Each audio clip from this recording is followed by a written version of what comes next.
Evangelho de João, capítulo 2, dos versículos 1 ao 12. E diz assim a palavra de Deus: 3 dias depois, houve um casamento em Caná da Galileia, achando-se ali a mãe de Jesus. Jesus também foi convidado com os seus discípulos para o casamento. Tendo acabado o vinho, a mãe de Jesus lhe disse: eles não têm mais vinho. Mas Jesus lhe disse: mulher, que tenho eu contigo? Ainda não é chegada a minha hora. Então ela falou aos serventes: fazei tudo o que ele vos disser. Estavam ali 6 talhas de pedra, que os judeus usavam para as purificações, e cada uma levava 2 ou 3 metretas. Jesus lhes disse: enchei de água as talhas, e eles as encheram totalmente. Então lhes determinou: tirai agora e levai ao mestre-sala.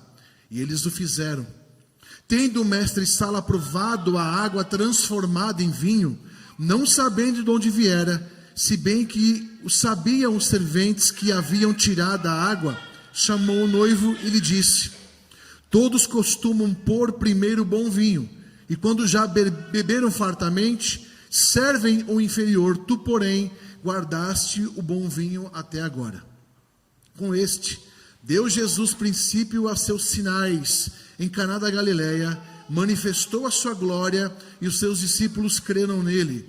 Depois disto, desceu ele para Cafarnaum com sua mãe, seus irmãos e seus discípulos, e ficaram ali não muitos dias. Amém. Vamos orar. Santo Deus, nós dependemos do Senhor quando falamos a Tua palavra. Dependemos da Sua santa iluminação, do agir do Seu Santo Espírito em nós. Nós carecemos dessa graça nesta noite. Não me deixe falar aquilo que além da Tua verdade, Senhor. Alcança o meu coração com essa mensagem, alcança o coração dos meus irmãos aqui presentes e daqueles que nos acompanham pelas redes sociais. Que ela traga libertação, mas também edificação a nós, para a glória e louvor do Teu santo nome. E assim oramos, gratos ao Senhor, pelo privilégio que temos de estarmos reunidos em nome de Jesus. Amém. Amados irmãos, nós somos tentados com esse texto a alegorizar. Mas o texto tem uma mensagem muito clara. E a mensagem desse texto é revelar Cristo como Deus. A mensagem desse texto é essa, e João deixa claro isso no versículo 11, dizendo: olha, isso e mais outros sinais aconteceram para que ele aparecesse. Não um milagre em si, mas que ele aparecesse. O verdadeiro homem que encarnou e o verdadeiro Deus que veio para nos salvar. Isso é maravilhoso.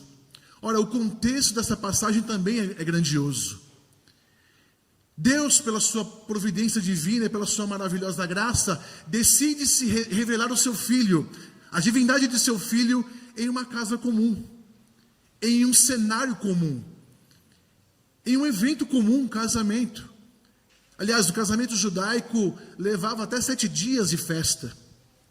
Portanto, a preocupação aqui deles com a falta de vinho é válida, porque se faltasse vinho no meio da festa, era uma vergonha para aquela família. Aquela família ficaria marcada perante a sociedade da época como uma família que não tinha recursos, ou que o vinho acabou no meio da festa, ficariam mal falados.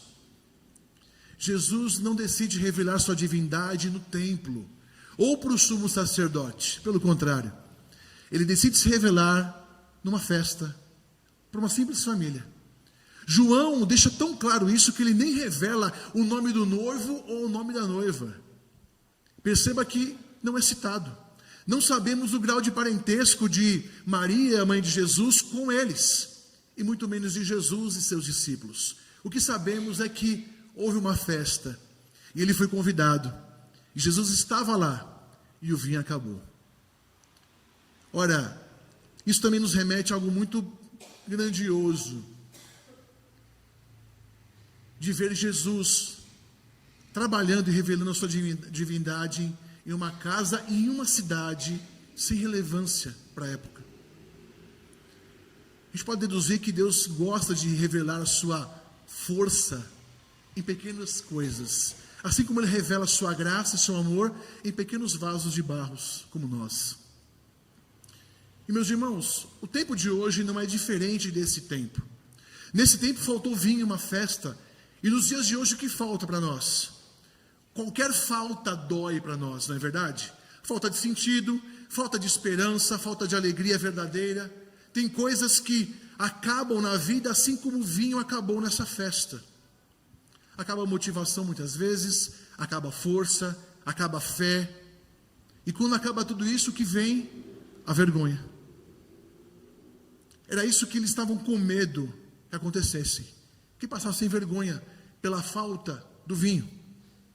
Ninguém sabe, meus irmãos, mas por dentro talvez estejamos já secos, sem vida, sem sentido para a vida, vivendo a vida no automático, não entendendo por que Deus nos chamou, não se gloriando e não depositando no seu coração a sua esperança e alegria no chamado de Deus para nós, glorificá-lo, viver para a glória dele.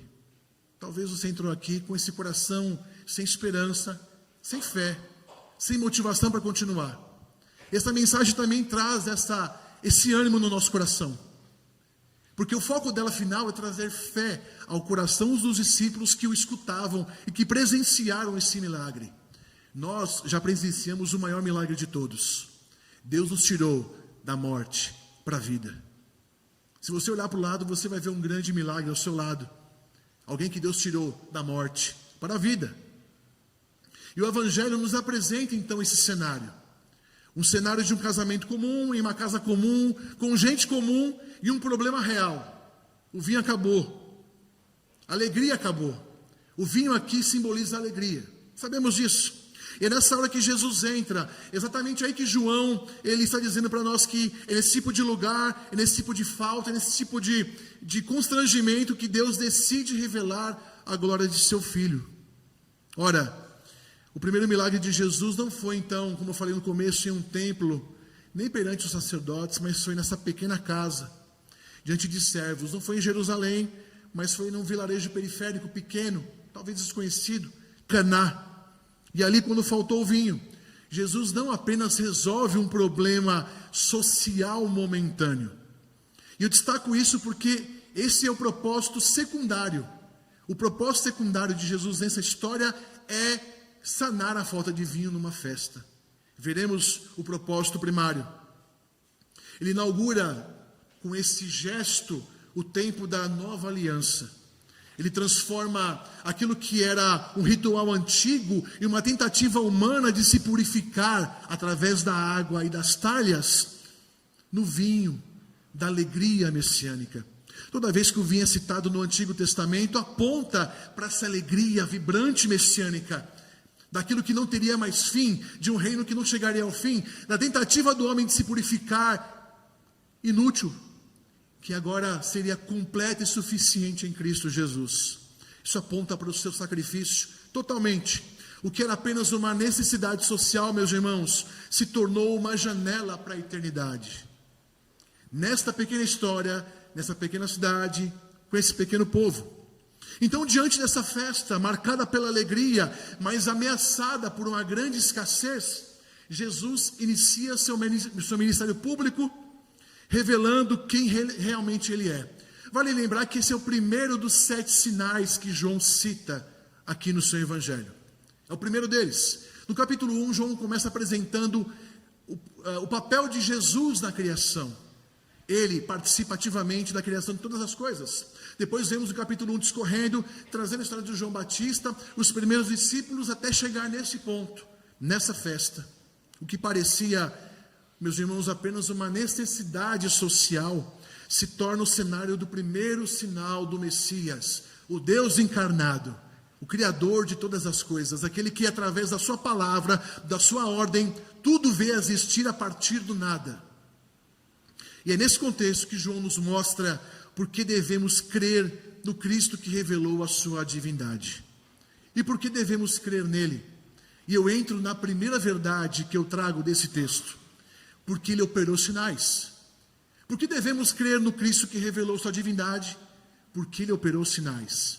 Vamos reler versículo 1 ao versículo 6. Olha o que diz: 3 dias depois, houve um casamento em Caná da Galileia, achando-se ali a mãe de Jesus. Jesus também foi convidado, com os seus discípulos, para o casamento. E tendo acabado o vinho, a mãe de Jesus lhe disse: eles não têm mais vinho. Mas Jesus lhe disse: mulher, que tenho eu contigo? Ainda não é chegada a minha hora. Então ela falou aos serventes: fazei tudo o que ele vos disser. Estavam ali 6 talhas de pedra que os judeus usavam para as purificações, e cada uma levava 2 ou 3 metretas. O sinal demonstra o poder criador de Jesus sobre a natureza. Esse sinal é importantíssimo porque mostra a sua divindade como Deus criador. Ora, ao transformar algo em vinho, ele demonstra que possui o mesmo poder criador que operou no princípio. E João está citando isso no capítulo 1, verso 1 do seu evangelho. O Criador toca a matéria e a matéria obedece a ele. Aquele que um dia transformou o caos em ordem, agora nessa história transforma a escassez em abundância. E daqui eu extraio uma pergunta para nós, para nossa reflexão. Quando a alegria acaba e os recursos se esgotam, Cristo permanece o mesmo para nós? Ele permanece o mesmo Criador, ele permanece o mesmo Criador que transforma, que transformou o nosso coração, que recriou o nosso coração, que trouxe vida à nossa morte, produzindo vida onde havia vazio em nós. Ele começa demonstrando o seu poder criador. Ele detém o poder em suas mãos. Ele fez esse universo através do poder de sua palavra. E agora, esse grande Deus cabe numa casa, em uma cidade, num casamento. O sinal também demonstra algo poderoso. Demonstra a sua soberania divina sobre o tempo. Ora, quando Maria apresenta a necessidade, Jesus responde, e também aqui há uma má interpretação, achando que Jesus foi ríspido com sua mãe. Ele fala: olha, ainda não é chegada a minha hora, e não é isso. Essa resposta não é ríspida. Essa resposta demonstra o controle de todas as coisas está nas mãos do Senhor. Ele não age por pressões humanas. É isso que ele está falando para Maria.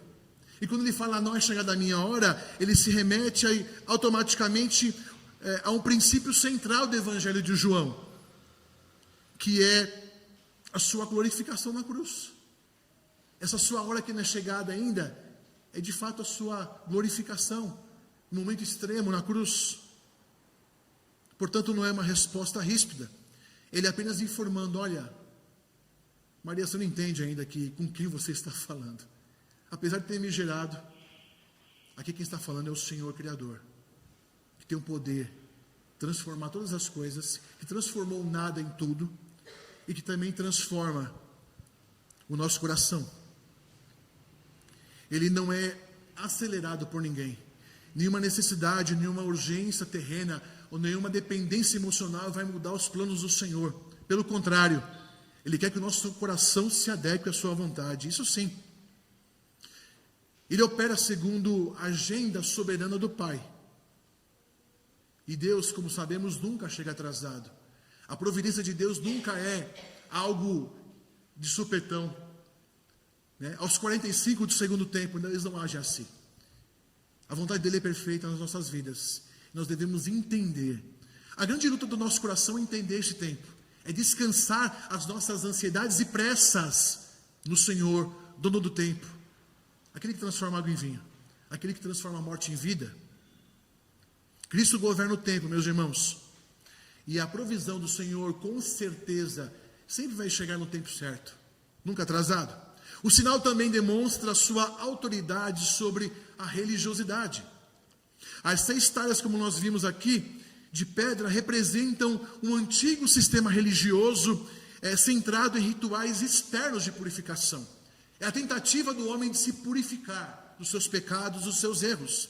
E ao transformá-las em recipientes de vinho, Jesus revela que a velha ordem agora vai ser superada pela realidade do reino.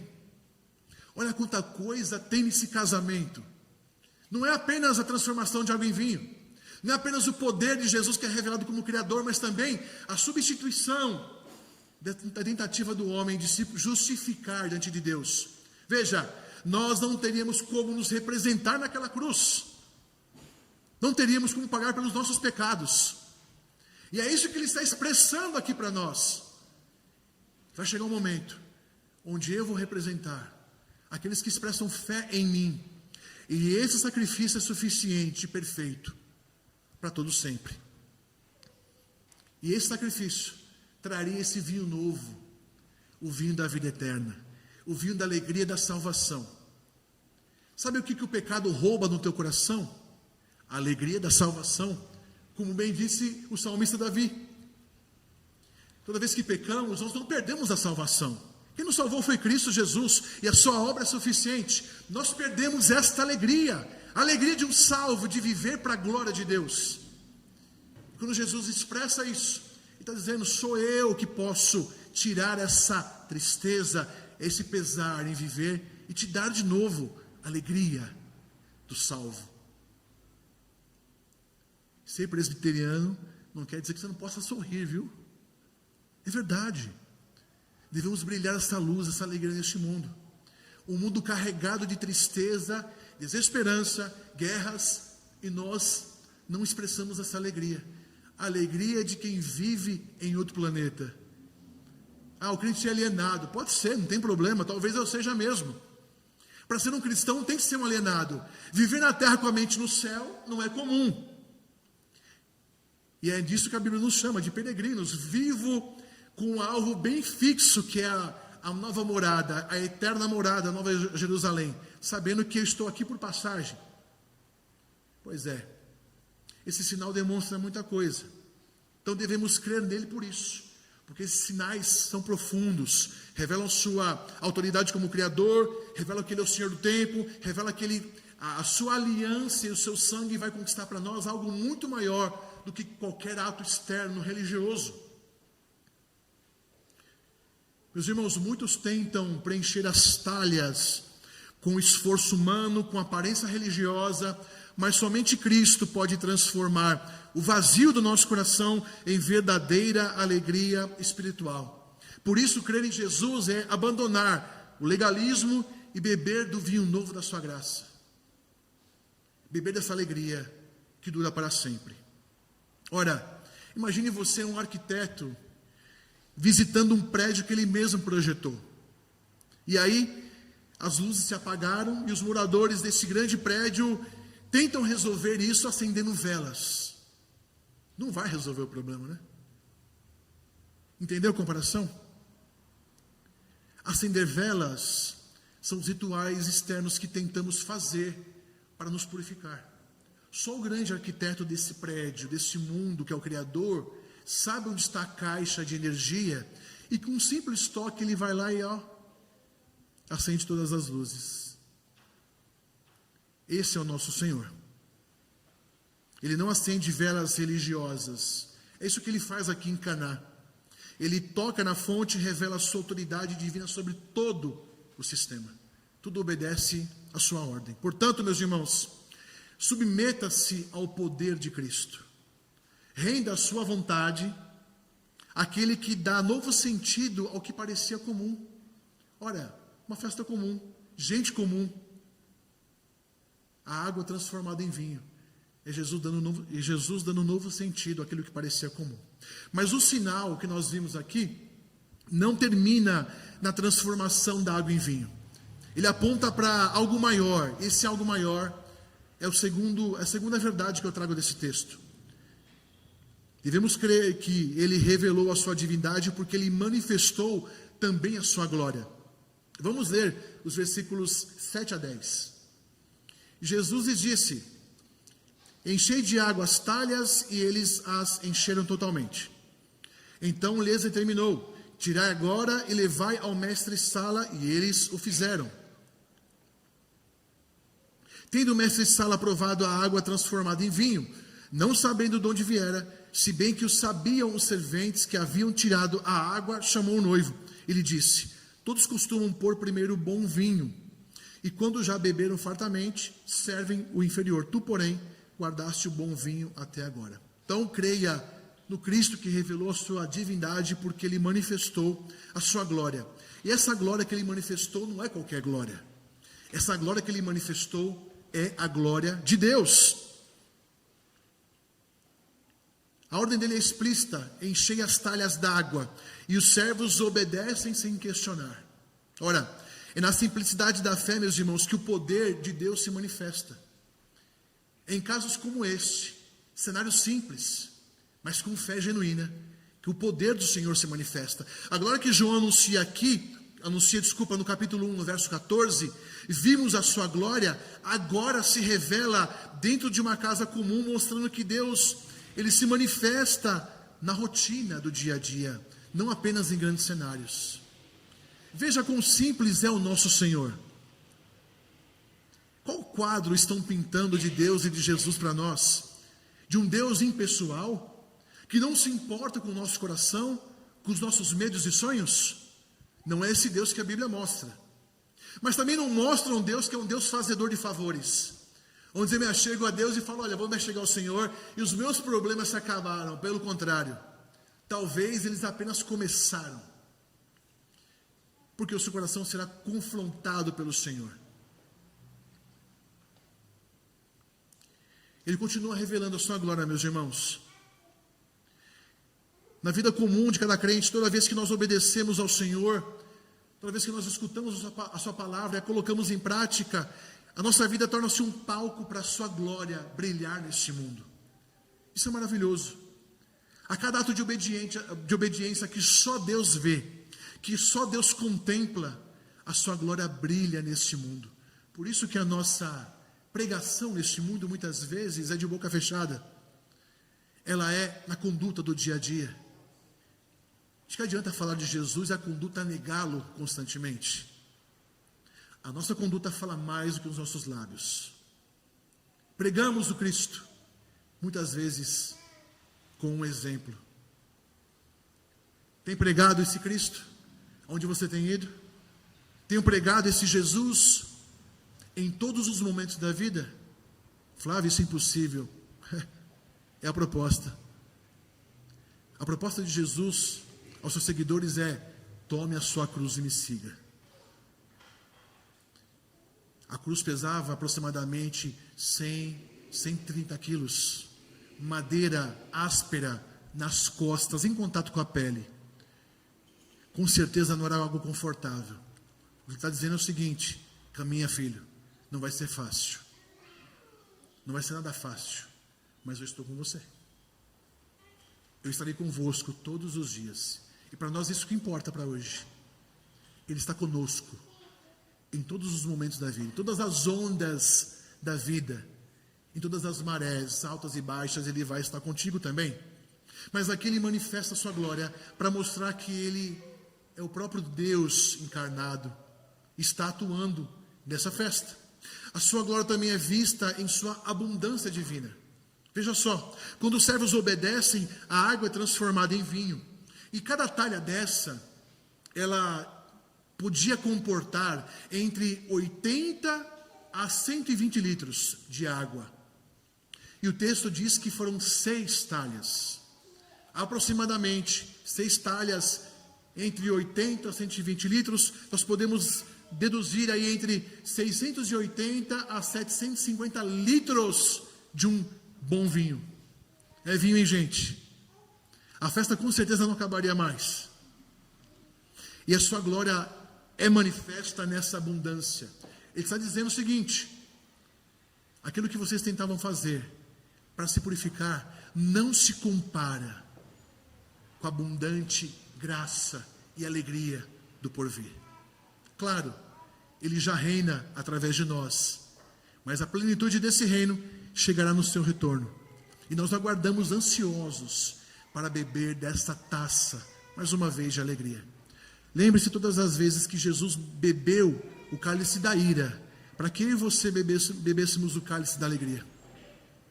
Naquela cruz, Ele bebe o cálice da ira divina, para que nós pudéssemos gozar dessa benesse, de tomar esse vinho novo, o vinho da alegria, o vinho da esperança, o vinho que só Jesus pode nos dar. Essas talhas, meus irmãos, continham então essas 6 talhas, esses tantos litros, revelando que Cristo não apenas supre, Ele transborda. Esse sinal também mostra a generosidade divina. Onde o homem chega ao fim, Deus multiplica. Onde há falta, Cristo manifesta a plenitude. E pode perceber isso. Qual plenitude Jesus manifestou por nós? Olha o tanto de pecado que a gente carrega. Olha o tanto de pecado que nós cometemos contra Deus. E olha o tamanho da graça de Deus, superabundante, disposta a nos perdoar todas as vezes. Glória a Deus por isso. Esse é o vinho que Ele está trazendo à terra, trazendo a vida dessas pessoas nesse momento. Ele está revelando que a fonte, Ele é a fonte da verdadeira alegria deste reino. Cristo, o vinho que não se esgota, o vinho que não terá fim. E a sua glória também é vista em sua perfeição, meus irmãos. Olha que interessante, o mestre Sala, ao provar esse vinho, ele percebe que esse vinho não é apenas abundante, é um vinho superior, é um vinho diferente, é um vinho de altíssima qualidade. Ele fala isso no texto. Ou seja, o melhor havia sido guardado para o final. Ele fala isso no texto, olha, vocês guardaram o melhor para o final. O vinho novo revela que a antiga ordem não sustentava mais o povo. E Cristo agora inaugura essa alegria da nova aliança. A glória manifestada em Caná aponta para a cruz. O mesmo poder que transformou água em vinho, transforma a morte em vida, vergonha em redenção. Cristo não apenas faz o melhor, Ele é o nosso melhor. Olha quanta transformação esse vinho está trazendo. Aliás, o Deus que opera esse primeiro sinal, mostrando a sua divindade, revelando a sua glória, para dizer, não depositem a fé no sinal, mas em quem faz o sinal. Meus irmãos, por isso exalte a Cristo, exalte essa glória. E como que você pode exaltar isso? Viva em adoração aquele que manifesta a sua perfeição e abundância, como nós vimos aqui, em meio à simplicidade da vida, em meio à nossa escassez. Ele quem pode trazer alegria ao teu coração. Ele tem todo o poder para isso. Portanto, viva buscando isso. Viva adorando ao Senhor, crendo que no tempo certo, esse vinho novo também chegará à tua vida. Essa escassez vai acabar. Ainda que não acabe aqui, meus irmãos, isso também aponta para o futuro. Aponta para o encontro com o noivo. Olha que maravilhoso isso. Imagine você que nessa festa de casamento não sabiam o nome do noivo, da noiva. As informações foram poucas, mas haverá uma festa de casamento, onde nós sabemos quem é o noivo, sabemos quem é a noiva. Ele promete ser uma baita festa, hein? A união de Cristo e a sua noiva, e o vinho abundante, será maravilhoso.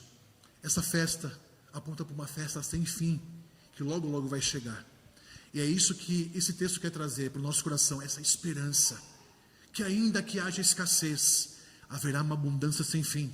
Ainda que haja dificuldades na vida, e vão existir, há um dia que todas elas cessarão. Ainda que eu não veja Cristo encarnado, e a Bíblia garante que Ele está no nosso meio, trabalhando nos corações, enquanto a palavra é pregada, a sua espada afiada, trazendo correção, trazendo cura, e trabalhando no coração de cada crente. Chegará o dia que nós o veremos face a face.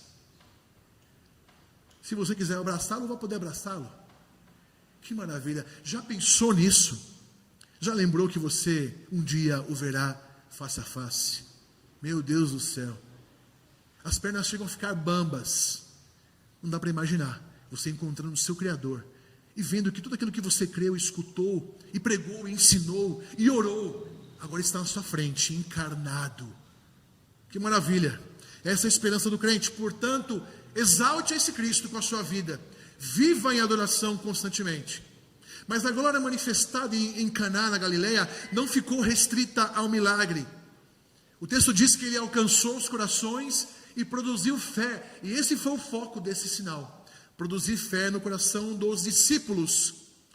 Esse sinal que revelou quem Jesus é, também revela o que Jesus faz em quem crê. E aqui eu entro na terceira verdade desse texto. Leiamos os versículos 11 e 12. Com este, deu Jesus princípio a seus sinais em Caná da Galileia. Por quê? Porque depois virão outros 6 sinais após esse. Manifestou a sua glória. O propósito da manifestação do sinal é isso. E os seus discípulos creram nele. Ele fez isso para gerar fé no coração daqueles que estavam seguindo ele. Depois disso, desceu ele para Cafarnaum com a sua mãe, seus irmãos, seus discípulos, e ficaram ali não muitos dias. E depois ele vai ali para a parte onde ele purifica o templo, no segundo sinal, ok? Então, por que eu devo crer no Cristo que revelou sua divindade? Terceira verdade, porque ele fortaleceu a fé dos discípulos e também fortalecerá a nossa. O sinal foi direcionado para produzir fé. Esse é o foco. Aliás, nós leremos no final aqui, João capítulo 20, no final, o capítulo diz, por que João escreve esse evangelho? Escreve para que creiam que ele é o Cristo prometido. O foco nunca foram os milagres. O milagre foi o meio. Para quem? Para que ele aparecesse como o Deus encarnado. João mostra que os sinais não são atos isolados, meus irmãos, mas ferramentas para revelar a sua glória, a glória de Deus, e conduzir a fé. A fé deles também foi confirmada por uma evidência divina. Ora, eles já haviam seguido Jesus, nós vimos isso um pouco antes, no capítulo 1, que já haviam alguns seguidores de Jesus, mas agora a fé deles é confirmada por uma experiência real. Imagine esses homens e mulheres vendo algo como isso, como esse milagre, como esse sinal. De fato, creram, este verdadeiramente é o Filho de Deus. Você também pode falar isso. Olhe para a sua vida. Sabe o que também, o que essa festa em Caná representa? Também representa a nossa vida. A nossa vida que por um momento nós conseguimos suprir e demonstrar alegria e viver feliz. E até ter um certo sentido para a vida, mas isso logo acaba. Nós somos criados pelo Senhor, você crendo ou não, você aceitando isso ou não, com o coração apontando para o céu. É por isso que o nosso coração, e aqui eu vou ampliar para a humanidade, busca redenção em outros deuses. Isso explica o tanto de religiões, o tanto de outros deuses com D minúsculo, por aí. É o coração do homem apontando para algo. Algo falta. E aí, obviamente, o pecado nos faz essas pessoas distorcerem isso e apontar o coração para outras frentes que não são o Senhor. Mas hoje você pode olhar para a tua vida e ver o quão gracioso foi Deus. Dentre tantos seres humanos que já passaram por esse mundo, Deus escolheu você. Porque você é bom? Não, porque Ele é bom. Está vendo como é similar este milagre? O foco não é nem em você ou em mim. A Bíblia conta uma história e não é sobre nós, com certeza. É sobre Ele, o grande Senhor. Jesus Cristo, o poderoso, o dono da igreja, o dono da sua vida, da sua história, o seu Salvador, o seu Senhor, o seu melhor amigo. Aquele que quando nós fecharmos os olhos aqui, o veremos face a face. Aquele que te representou naquela cruz, aquele que te livrou da eterna condenação lá de Adão, o primeiro representante que foi condenado, e nós herdamos as maldições que caíram sobre Adão. Mas em Cristo Jesus, o nosso representante fiel, herdamos as bênçãos conquistadas. Olha que maravilha. Olha quem está chegando neste mundo encarnado. O Criador do universo.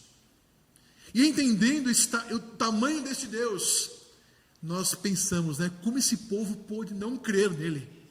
Alguns não creram no Senhor. Alguns não creram, inclusive, nesses e em outros sinais que Ele fez, provando a sua divindade.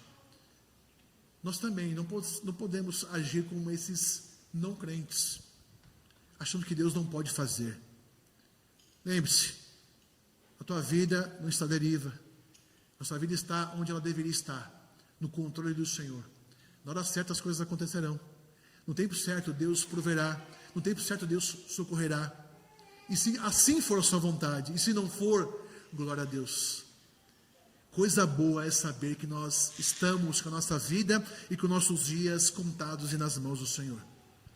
A fé deles também foi estabelecida em sua pessoa, e aqui é o próprio Jesus tirando foco do milagre, como eu bem disse agora há pouco, e colocando nele. Os discípulos não creram apenas no milagre, mas e não se apoiaram nos sinais. Assim como nós não devemos nos apoiar naquilo que Deus tem feito nas nossas vidas, nas bênçãos que Ele tem derramado, na grande obra dele em nós, mas sim em quem Ele é. Por quê? Porque é aí que nasce uma fé duradoura. É aí que nasce uma fé firme e fundamentada. Crer em milagre, quando faltar um milagre, falta o quê, gente? Falta fé. Isso explica porque muito crente tem se decepcionado com o Senhor, porque o que é vendido tem a fé nisto e não nele. E quando aquilo não acontece, logo a fé esmorece. Mas quando cremos no Senhor, isso não acontece. Imagine você, um viajante atravessando uma ponte, encoberto por uma densa neblina. E ele não vê o outro lado, ele não vê o final dessa ponte. Eu não sei se você já passou por isso, mas uma vez eu tive uma experiência terrível numa estrada com uma moto, chovendo horrores e uma neblina de madrugada. Falei, meu Senhor, onde eu fui me meter? Me arrependi. Não vi um palmo à minha frente. Eu falei, vamos nessa, né? Tem um ponto de correr. Imagine você andando nesse caminho aí, nessa ponte, não enxergando. O que você tem é a ponte, o que o seu pé está sentindo, e você vai andando e vai andando. E a cada passo a neblina fica pior, mas o chão permanece sólido. E quando o sol aparece, você percebe que já chegou no fim. As nuvens se dissipam e você chegou no fim da ponte e chegou são e seguro. Assim é a fé em Cristo, meus irmãos. Não vemos tudo, mas a gente segue, porque sabemos que quem sustenta o caminho é Cristo. Quem nos dá essa segurança, a nossa ponte, é Ele. Só caminha, só continue avançando, marchando. A ordem para a igreja é que ela continue avançando, pregando o evangelho do reino, crendo neste Cristo revelado. Portanto, meus irmãos, persevere na fé em Cristo. Mantenha-se firme mesmo quando não compreender o processo. Eu vou te falar, nós não vamos compreender. Às vezes eu não entendo o que está acontecendo. Mas continue, persevere. Porque quem está fazendo a obra é digno de confiança. É o Deus encarnado. É o Deus que operou lá em Gênesis capítulo 1.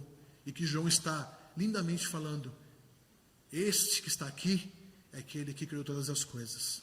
Concluindo, meus irmãos, nós vimos aqui nessa noite que o primeiro sinal de Jesus não termina com vinho, termina com fé. Em Caná ele revelou sua glória para transformar a falta em plenitude e o medo em confiança.